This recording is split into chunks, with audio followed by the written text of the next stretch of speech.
just dancing, how I be on a Tuesday. There's Megan also dancing. We're all very excited.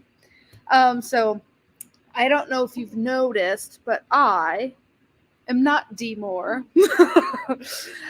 So we had a little change in plans. D got a little lost, and that was our bad. So sorry, D. Sorry you ended up in the boonies. But we're still going to give you some awesome information on what social media is right for your business. So if this is a question you've been asking yourself, or if you have a bunch of social media platforms and you're like, this is too much for me, I just feel like I need to focus on one or two, then I'm going to try to give you some information to help you determine which ones you should put your energy into and which ones you should maybe just pause for a little bit. So, that being said, I'm going to go ahead and share my screen. This is really fun to look at. The Matrix. Lovely. All right. So, you may be asking yourself, which social media is right for my business? And I would tell you, it doesn't matter. No. So, I would really ask yourself, like, what is social media as it relates to my business and why do I care about that? And the answer is it's fundamentally about relationships and people connecting to people. So I'm not just talking about Facebook, right? I'm talking about all the social medias. A lot of people, when they think about Facebook, they think about their business page. They think about, like those salesy posts. But ultimately, social media is not about companies or brands. It's about people connecting to people, which is kind of what Facebook's headed toward, right? Uh, we've all been kind of bombarded with a bunch of business pages and branding posts and sales and ads and all this stuff. And really, as a consumer, right, we get on Facebook and we get on Instagram, we get on Twitter and LinkedIn to scroll through and like make connections with people, right? So think about that as a consumer. Why do you use social media? And that's going to help you be better at social media from a business standpoint. So you have to be human. uh, it's a funny thing to think about, but sometimes when we're in our business, we get a little too logical. Sometimes we think too much about something, but we just have to be authentically us. We have to be real humans. We have to show our flaws, tell our stories, show our passions, all of those things that make us us. We need to put that out there. So we have to be real with each other. We have to be real with our community. Um, but it is all about building community, one that you care about and one that you want to serve. Um, you know, whether that be just providing value with content, or maybe you are trying to build a Facebook group, maybe you're trying to get people to register for an event, whatever it is you're trying to do on social media, it's all about serving and providing value, right? So social media is one tool in your marketing, advertising, and branding toolbox, but it's not the only one. So I hate it when I'm, meeting with people and we're talking about their marketing plans, and I ask them, like, well, how are you going to get the word out about your business? And they're like, oh, Facebook. And I'm like, how else, right? Because Facebook's great, Twitter's great, Instagram's great for branding and advertising and marketing, but not all of it, right? It has to be all encompassing. We need to have a plan put in place. And so knowing which social medias you want to focus on is going to be a really, really important part of that plan. Some things to think about before we jump into the individual platforms. Social media is not a networking event. So this is not like taking your business cards and just like shuffling them out to whoever will take one. It's not pushy. It's not that like used car salesman vibe, right? Like people get on social media to be entertained, to be informed, to see relevant posts, to laugh, to share things, right? Like they get on there not to be sold to. And that's something we really have to keep in mind when we are thinking about the content we want to post online. It gets really, really easy to think, I'm just going to post about this product on this day and this service on this day. And then I'm going to try to get messages this day and push people to my website this day, right? Like that's all great, but we need to space that content out. it all comes back to providing value, which leads me into the next topic, which is the 80-20 rule. So 80% of the time when we're posting online across any platform, we need to be providing value, right? This is can come in the form of tips and tricks, or industry secrets, or educational stuff, or motivational stuff, inspirational stuff, sharing your passion, like storytelling. Why did you get into this business? Who are your mentors? Who do you look up to? What books do you like to read to help you get better in your business? Who are your favorite community partners? There's so much content out there that falls into that 80%. Unfortunately, that 80%, if you are so sales-minded, which it's a good thing to be sales-minded, just not all the time, right? You have 20% of the time to push a sale, right? You have 20% of the time to get people to your website, to have that call to action, right? Like, call me, message me, come to my website, book now, register for the event, whatever that call to action is. You've got 20% of the time to do that. But 80% of the time, we want to build this like culture on our page.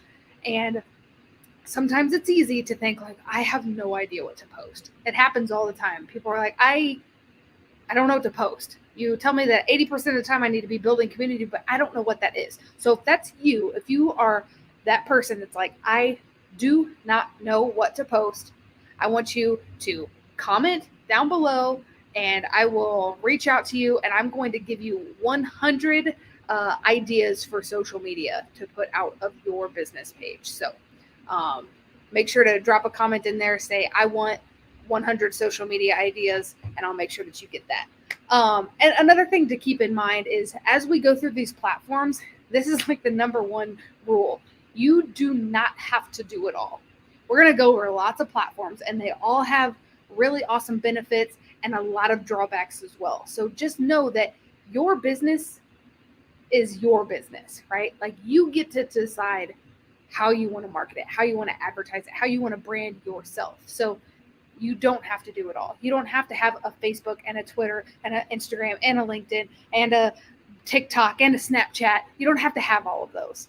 You have to have a couple where your audience is. And all the other ones you can grow into as your audience grows with you. So without further ado, I'm going to jump into the platforms. Hi, Maxine. I'll make sure you get that. As soon as the class is over, I'll shoot you an email with that, those content templates. So thank you. Thanks for watching. And we will jump right on in with Facebook, everybody's favorite, right? So fun fact, when I used to teach this class in person, we wouldn't really make it past Facebook, right? Because this is the one that everybody has questions on. And as we continue further and further through time, right, like Facebook keeps growing and growing and shifting and changing. And while other social medias grow along with it, it's still the big power player in social media.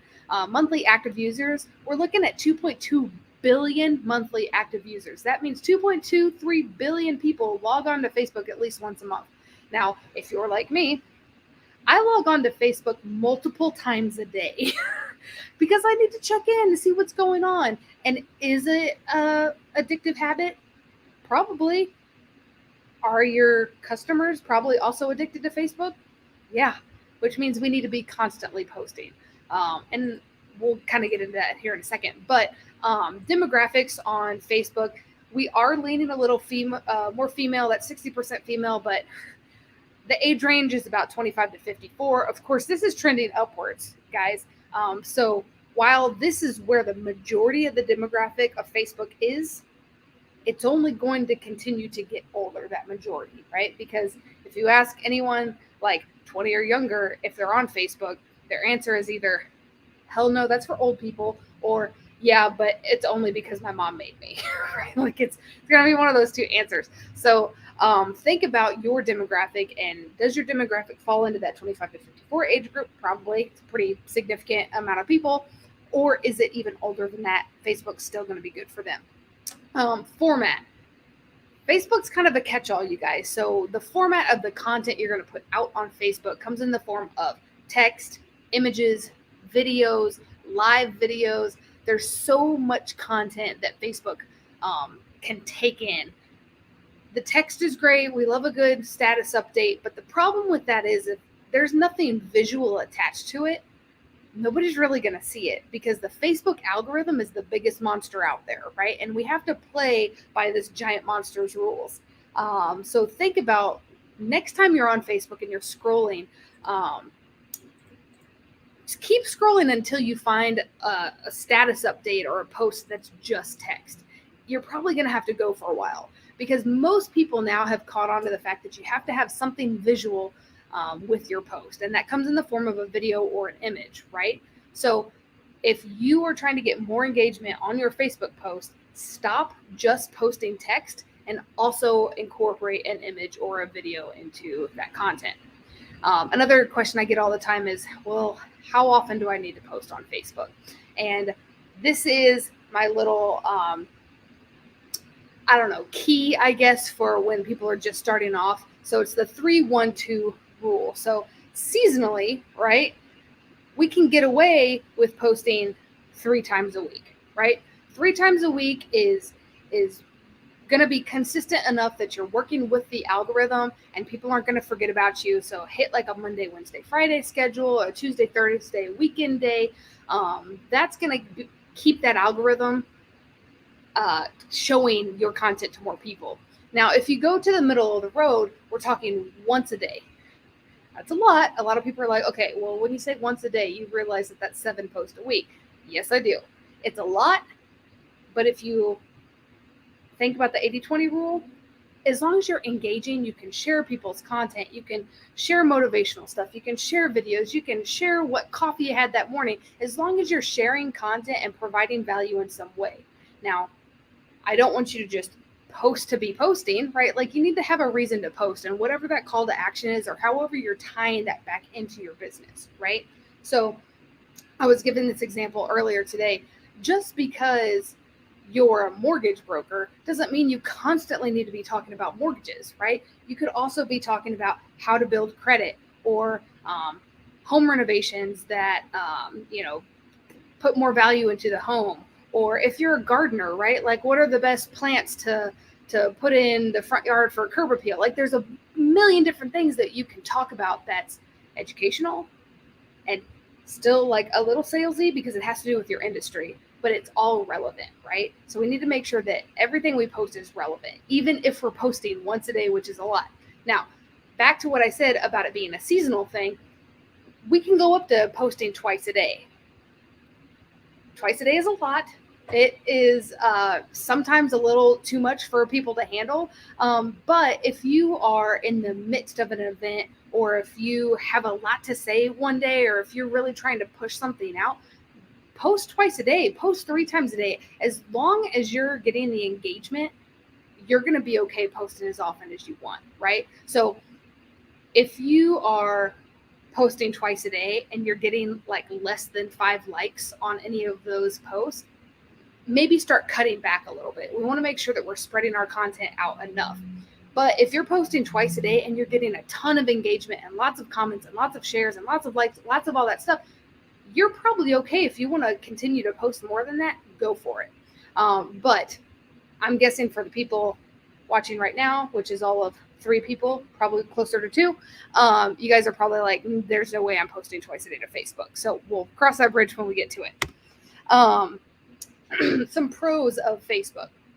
Facebook is great for events. So if you have an event, Facebook is really, really close to Google and Eventbrite when it comes to local events research, right? So when people are looking for something to do, they go to Facebook and they click that events tab and they see what's going on. So if you have an event that you want to get seen, you have to make a Facebook event. It's also good for research. So this is the librarian in me telling you, you should be utilizing Facebook not only as a marketing tool, but also as a research tool, right? Like research your competition, research your community partners, research your customers, right? Like utilize the fact that there's so much information out there on Facebook that you could be collecting just by paying attention, right? It's all about monitoring and reporting, right? So figure out what your competition is posting and see if you can do better. figure out what your customers are asking for. What do they want? What do they need? What are they scared of? What can you give them to provide them value? So utilize Facebook as a research tool. And lastly, utilize Facebook as a way to build a community. So this kind of is transforming a little bit into these Facebook groups. Now, Facebook groups have been around for a while, but recently they've started to really push out these Facebook groups. And if you're like me, you're probably in a ton of groups already. But it's all about being an active member of those groups. So making sure that you're answering questions when people ask for recommendations and providing value and just being a really active participant. Then when the time is right, we can have that 20% of the time where we go in and we say, hey, just letting you guys know I'm having this really awesome sale next week, and I really want you guys to make sure that you get your 20% off, blah, blah, whatever it is. But those groups are going to be really important. So find your people. All you have to do is go to that Facebook search bar and type in whatever industry you're in, whatever community you're looking for, and then hit that groups tab. And you're going to be opened up to a bunch of people that are really like-minded, people that are in your industry, and people that you can bounce ideas off of. Okay, cons. Facebook tends to have really low organic reach. So what that means is unless you pay, it's really hard to build a huge following, right? So Facebook's really geographical based. And it's not like you can't have friends and followers outside of your hometown or your city, wherever you're at. But that's kind of where people are like finding you, right? Like your friends, your family, they're all usually like in the same area. It's hard to get business outside of that. And especially unless we pay to have our content shown to more people in our area, it's nearly impossible. So organic reach would be, someone sharing your content and then their friend sees it and then their friend follows your page, right? Like that's great. That's what we want to happen. But sometimes that's really difficult. So that is one of the downsides of Facebook. Now, some goals of Facebook, again, is to just build a community, have those relationships with your customers and with your community partners. And Hannah's pro tip is use the tools that Facebook gives you, right? So Facebook has kind of shifted away from like their insights and the creator studio, and they just have business suite now, right? So it's like almost a completely separate website. But if you start using business suite, it's going to give you all of these tools to help manage your page. So that website is business.facebook.com. It's super easy to get started, and it's going to change the way you're able to run your Facebook page, because now you can schedule posts out. You can view those insights. You can see those stats. You can see who's following and when they're engaging with your page. So if you're a data head like I am, use those tools that Facebook gives you. All right, on to YouTube. So YouTube is one that I've neglected in past presentations, but it's really amped up in the last couple of years. And so it's definitely worth talking about. Monthly active users, we're looking at 1.9 billion people. Now, I made this presentation, maybe like 9 months ago, and this number may be 2 billion at this point. YouTube is continuing to grow, and the demographics are all ages. Like when you look at a graph of like who's using YouTube, it's literally everyone from a 2-year-old to a 90-year-old, and it's like across the board. So YouTube is a really great place to start archiving videos. Even if you're not posting consistently to Facebook or consistently to YouTube, YouTube is going to be a great place for you to keep all of your video content. Of course, when we think about YouTube, we're not talking about text. We're not really talking about images. We're only talking about video. So that's the format. And when people ask me, okay, well, how frequently am I supposed to post to YouTube? If YouTube is right for you, posting once a week is a good, consistent frequency. So if you are going to, drop a video every Wednesday, make sure you're dropping a video every Wednesday. Now, the cool thing is if you're going to make a YouTube video and you also want to share it to your Facebook page, you can do that. Just make sure you're uploading them natively to each platform. So that means when you're on YouTube, upload it, give it a description, give it a title, give some keywords, go through that process and upload it there, and then go to Facebook and upload it there as well. those that content can live on both places. We just don't want to share one to the other. YouTube is owned by Google. Google and Facebook are like mortal enemies, right? So they're not going to play nice. So when we share a YouTube link to Facebook, nobody's going to see it. If we do the same thing, right? Like they don't like to share. So we need to make sure that we're uploading those videos natively. All right. So some pros of YouTube. Great for solving problems, good for how-to videos, good for behind-the-scenes stuff. So if video is something that you're comfortable with, that's number one. You have to ask yourself, am I comfortable on camera? And if the answer is no, YouTube might not be the best place for you, but I will also say that video is very important as it pertains to social media. So maybe those are things that we can work on, right? Like we need to get more comfortable on video because that's kind of the way of the future on social media. Not even that. It's not the way of the future. It's actively happening right now. So we definitely need to jump on the video train or else we're going to get like left in the dust. So self-reflect. Am I going to be okay doing YouTube videos?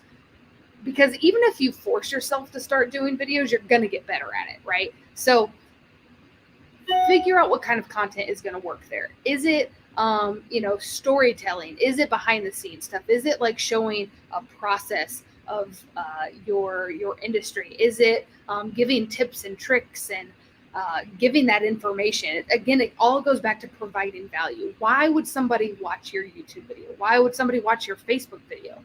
It's because they have to get something from it. So some cons of YouTube is it's really time and resource intensive, right? It's not so much resource intensive anymore because we've got these handy dandy smartphones that we can just like shoot a video and let it go. But sometimes it takes a while to shoot a video. Sometimes it doesn't take just 3 minutes to shoot a video because we have to think about what we're going to say. Maybe if we're nervous, we have to shoot it a couple of times. Then we have to upload it, and maybe there's some editing process in there. And by the time you're done with that, I mean, you could be a couple hours in on a YouTube video, and that's a quick YouTube video, right? So think about, do you have that kind of time and energy to put into a social media?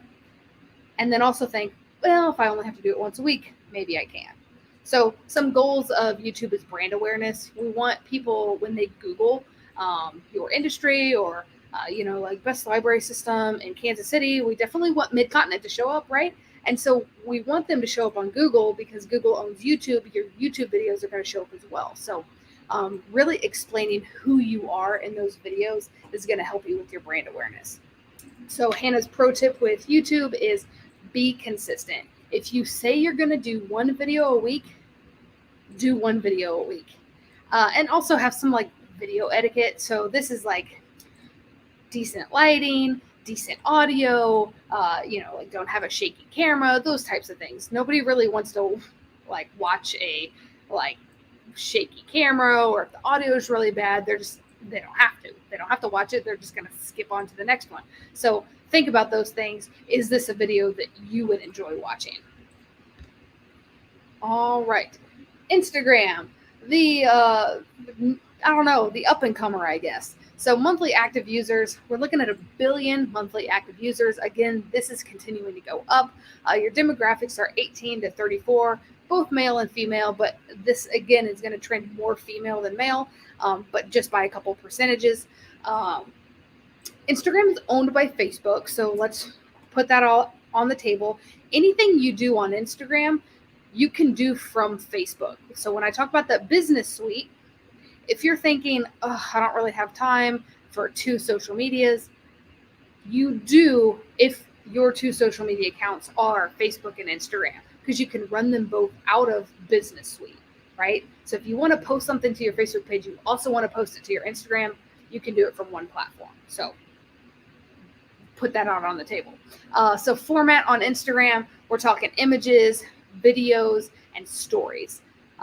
So stories were incorporated a couple years ago. Instagram was kind of the first one to jump on, but then everybody started like stealing their ideas.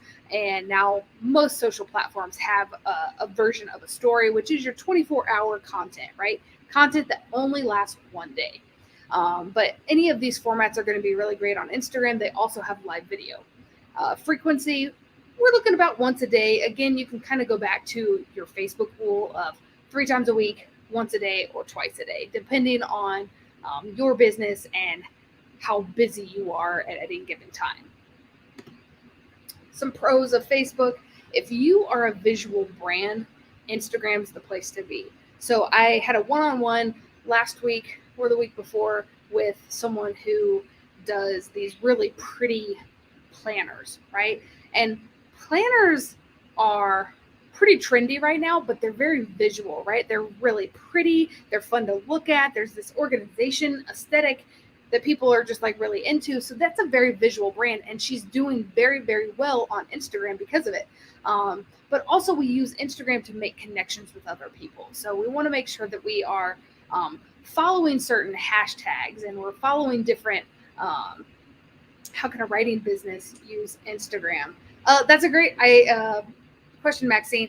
Writing businesses are a little more difficult on Instagram, but I've seen it done. So there's a lot that you can show that's not just a picture of words on paper, right? Like you can show you, right? You can be the brand because you're the writer. So I would suggest following other businesses on Facebook that do something similar to what you do. I know that I follow a lot of authors that have really awesome and thriving Instagram accounts, and it's all from, book covers to their favorite pens that they're using, or their, the softwares that they're using, or, if they're out at an event somewhere, a book signing, whatever that may be. Now, you may not be an author, you may have some other form of writing business, but there is usually some form of visual that we can attach with it, even if it's created content. So that's another thing. It doesn't have to be pictures we take with our phone. We could also create our own content using a platform like Canva. And if you're like, what the heck is Canva? Boy, do I have a series for you. I'll drop it in the comments. Megan will drop it in the comments. But Canva is a really great tool for creating Instagram posts that don't necessarily have like this aesthetic vibe to it. I do joke around sometimes. I'm like, you know what? Accountants might be kind of hard to have a really thriving Instagram account, but it can be done, right? You can still give value. You can still give tips. You can give tricks. You can give those hacks. You can educate people in some way via Instagram. It doesn't always have to be like some pretty aesthetic glitter awesomeness, right? It's cool if it is, but it doesn't have to be. It's great to connect with existing customers, right? So if you have customers that, come into your brick and mortar, or they go to your website, or they have purchased from you in the past, have that follow-up that says, make sure to connect with us on Instagram, because you need them to be a repeat client. You need them to continue to do business with you. And if they can keep track of what you're doing on Instagram, they're pretty likely to do that, right? Because you're going to be top of mind to them. Now, Instagram is maybe a little more intimate sometimes than Facebook, because Facebook is just, again, it's so many people, it's so much business out there. But Instagram is, because it's just small pieces of content and it's one newsfeed and it's a little easier to manage, you're going to have a good time connecting with those customers that way. Again, we can tag people, we can have those comments on Instagram. I'll get to this in a second, but some pro tips.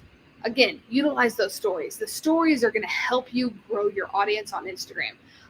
If you want to play around with Instagram filters, go for it. They're there to, make your photos even better looking. I don't know. I like the no filter life. I keep it real, clearly. But also utilize those hashtags on Instagram. That's how you're going to reach people that are outside of your bubble. By using hashtags that are relevant to your industry, you can kind of expand your market a little bit. So what I suggest with hashtags is go to my friend Mr. Google, type in best hashtags for whatever your industry is, or whatever hashtag you want to use, and it's going to give you a list of 30 hashtags that are the most popular for that industry. Copy them and paste them in every single comment on the post that you put on Instagram.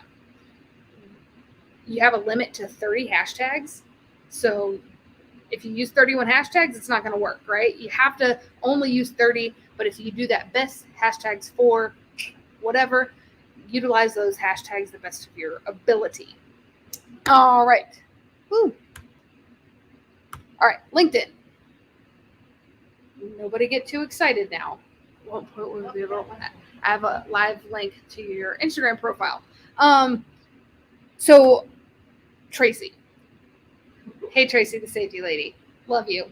All right. So are you doing live videos on Instagram right now, or are you trying to add an actual link to your Instagram like comments? Because Instagram's a little funky, right? You can only add a live link in one spot on Instagram, and that's in your business profile, right? That where it says website, you can put a link there. So that gets a little tricky because I know you do a lot of webinars and events online that you would want to promote on Instagram. That means you would constantly be having to change that link out of your Facebook or your Instagram bio. Another thing that people do to kind of get around that a little bit is to use what's called a link tree. It's kind of it's a fun little website that somebody made, but it's like creating a website or like a landing page that has multiple links on it, right? So, for example, Square One could have a link tree that has a link to our Facebook page, a link to our Instagram, a link to our Twitter, a link to our website, a link to, like if we had other links to go to our YouTube channel, right? Like we could have links to all those things and then put that link tree in your bio on Instagram. Yeah, you want to add a link to your articles. I know, I do too. I want to add links in Instagram so bad. Unfortunately, it's just like not a thing. But if you do have Linktree, just make sure that that Linktree is in that website location on your bio. And then whenever you're posting about those articles or you're posting about your event, all you have to say in the comment section or the copy of the post is say link in my bio. And that will alert people that read it. They're like, oh, I need to go to the link in Tracy's bio, right? And then they go there, they see your link tree, and they can go to your website, they can go to your Facebook page, and they can go to whatever article you're talking about, whatever event you're trying to promote.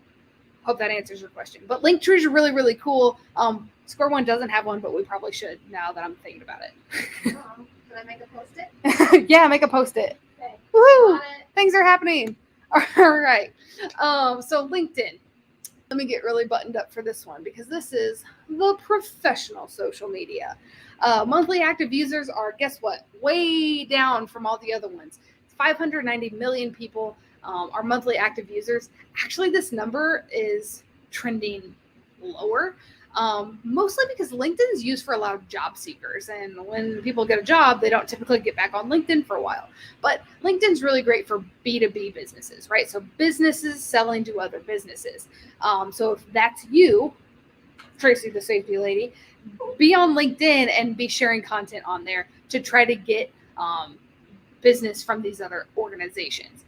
Demographics, again, we're kind of looking at maybe an older demographic, right? 36 to 55. No, if you're 36, I didn't call you old. I'm just saying this is the older demographic than what we've previously talked about. Format, we're talking text with images or links, right? So it's called LinkedIn, you guys. It's all about making those links, right? But articles do really well. If you have a blog that you like to promote on LinkedIn, if you've got a website that you want people to hit up, LinkedIn's a great spot for that. So frequency, again, we're talking 1 to 2 times a day, depending on really what you have to say. Pros, lead generation.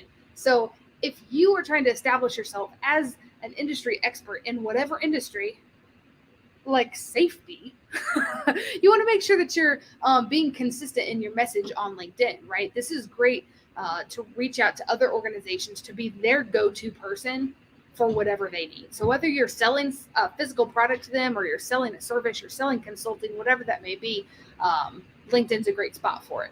Now, some cons are users aren't as active, right? Especially when we're talking like job seekers. Businesses are usually trying to update.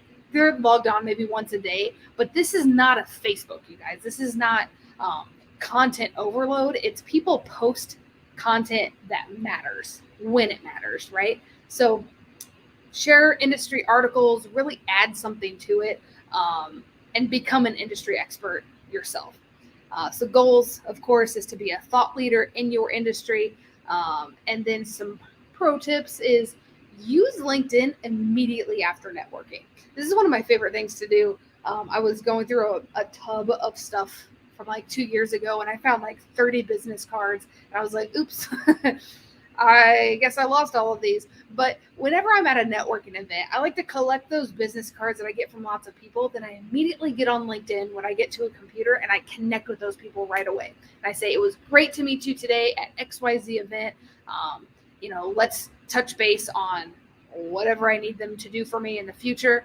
And that way, that card, I don't need it anymore because I've got them connected on LinkedIn. So that's my pro tip for using LinkedIn and getting rid of all those business cards. Twitter, no one's favorite social media. Monthly active users, 326 million. Still a lot of people, but when we think about all the other social medias, this one, again, is way down. Your demographics, 18 to 29. This is going to trend older as well because this 18 to 29 age group continues to get older. They take that social media along with them. So if you're a Twitter user, you're probably going to be a Twitter user for a while.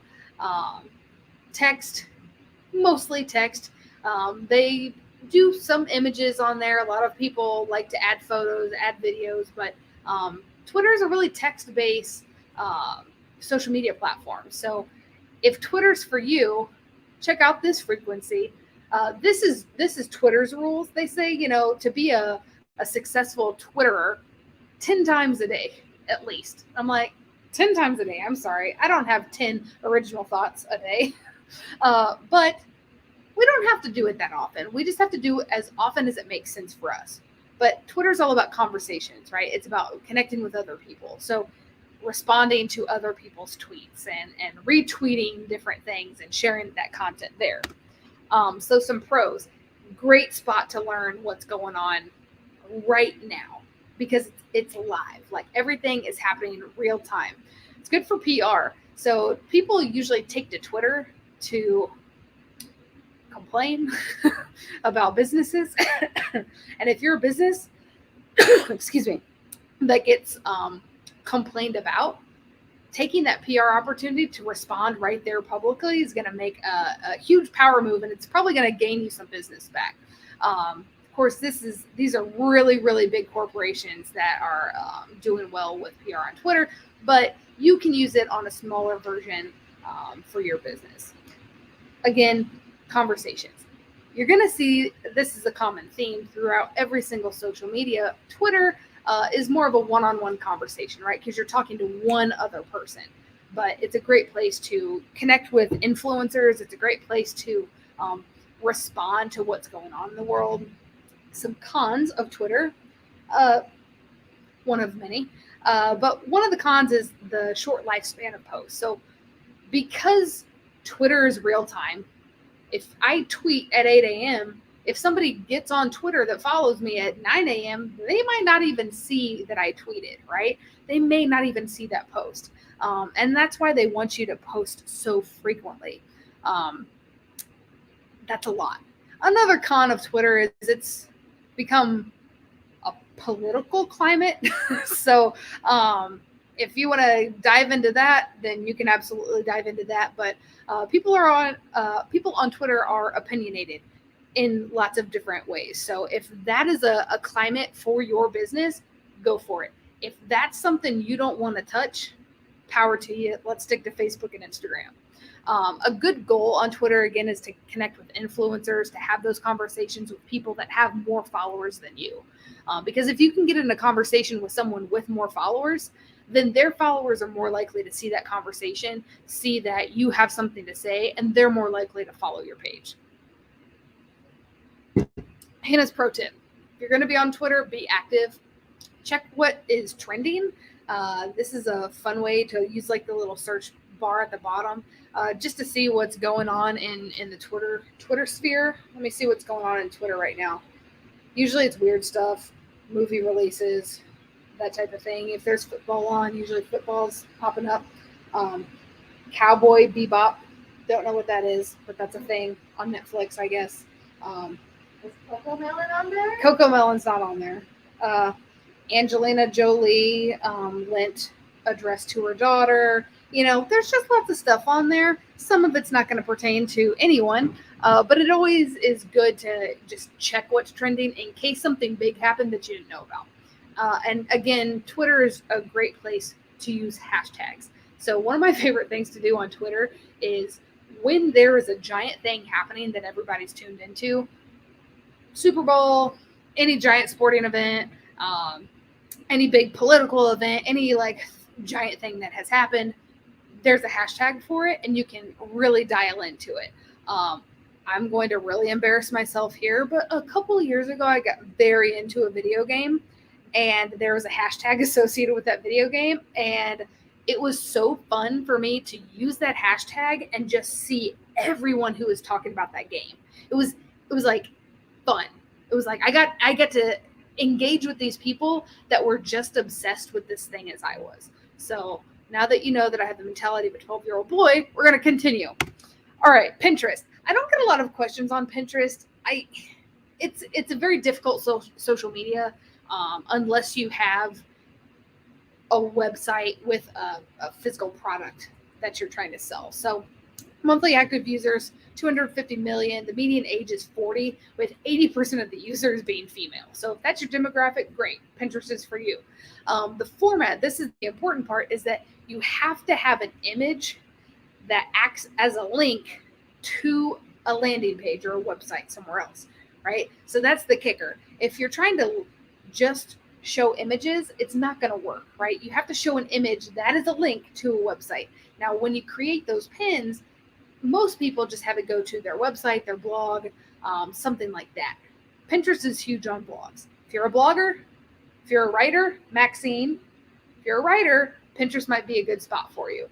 But you have to have those images, which, fun fact, you can create Pinterest images in Canva, which there's a class on. Frequency on Pinterest, you want to do about 2 a day, but as often as it makes sense for you. Pros of Pinterest. Driving traffic to your website, you guys. If you want to see those numbers on your website really jump up, start using Pinterest a lot. Have great images of your product or some sort of visually appealing thing if you have a service that's a little harder to take a picture of, and really get people to your website. If that lead generation is really, really awesome for your business when you're using Pinterest. Some cons. You do have to have a custom image required. So you can't just like steal someone else's image off Google. You really have to have one either like saved on your phone or you have to create one yourself. So that's sometimes it comes in handy to have that Canva account where you can make something really quick. Some goals of Pinterest. Lead generation, you guys. If you can drive people to your website and you can get them, putting stuff in the cart or calling you or booking a session with you, that's the best thing that we can do on Pinterest. So that's what your goal is to build those leads. Hannah's pro tip, utilize those titles. So when you're creating a pin, it's going to ask you to name it. Really think about what people are searching. So I give this example a lot, but at the library, a library card is not called a library card at Mid-Continent. It's called an access pass. That's weird, but that's what it's called. But no one that works at a library is going to be like, could you please give us your access pass? Because people will not know what that means, right? So you have to use the language your customer is using.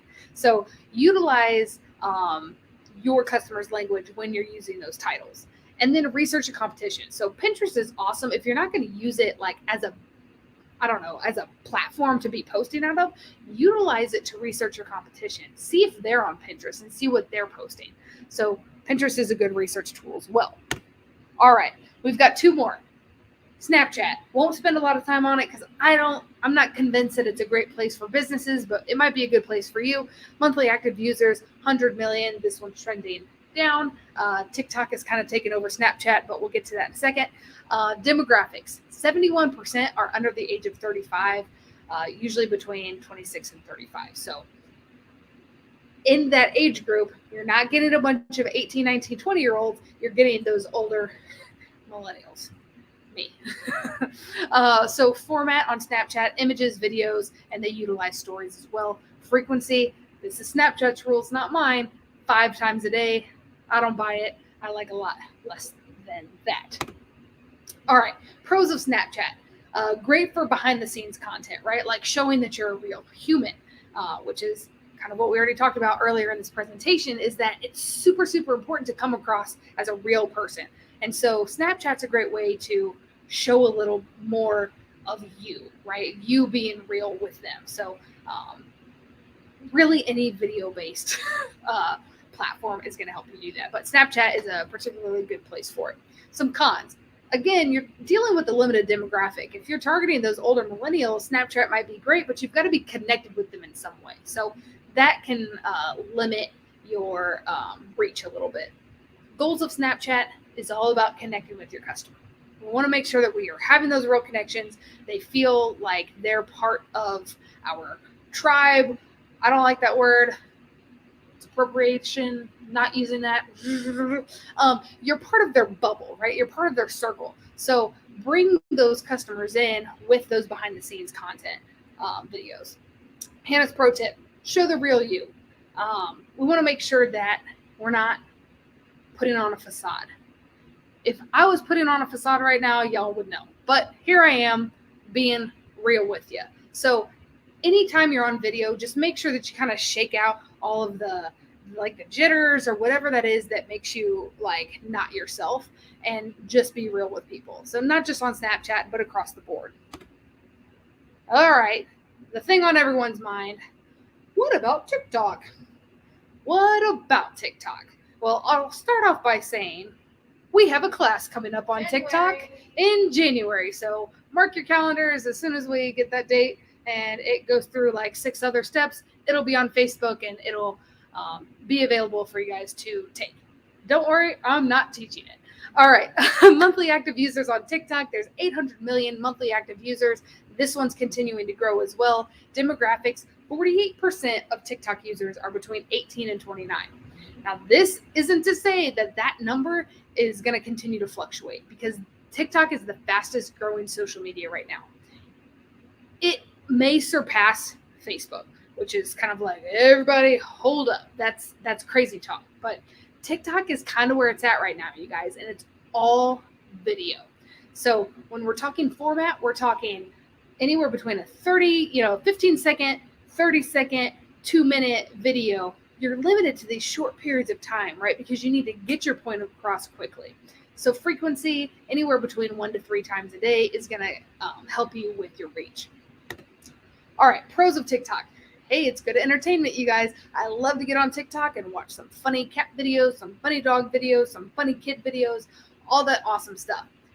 But there's also like this whole culture that's happening with TikTok. So as a professional, as a small business owner, any content that you would share out of Facebook, gardening tips or marketing tips or whatever that may be, you can now do it on TikTok just in a video format, right? So content is endless. Some cons of TikTok is, again, a limited demographic. At least right now, this particular demographic is still relatively young, but it is growing. Goals. We want to make sure you're showing your personality. Nobody wants to do business with somebody that they don't trust or they don't feel like they know. And so utilizing TikTok to really showcase you and your brand is an awesome way to use this platform.